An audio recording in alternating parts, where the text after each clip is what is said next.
I'm happy to do this.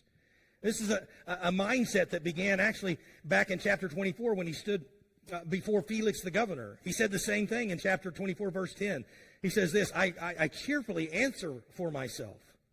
Now again, let's remember, I know I've already said this twice. Let me say it one more time. It's important to remember that Paul had been under house arrest for 2 years over false accusations, and he should have been released, and yet he was not.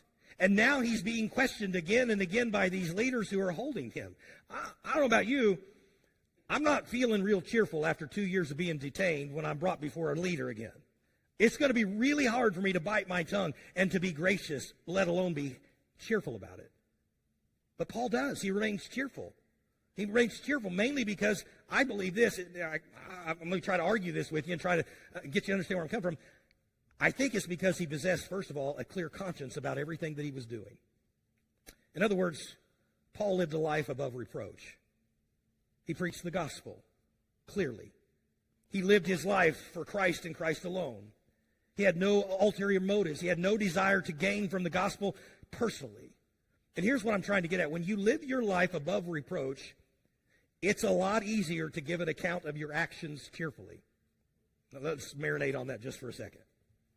When you're living your life transparently, you have nothing to hide, it's a lot easier to give an account if somebody begins to question you and your behaviors.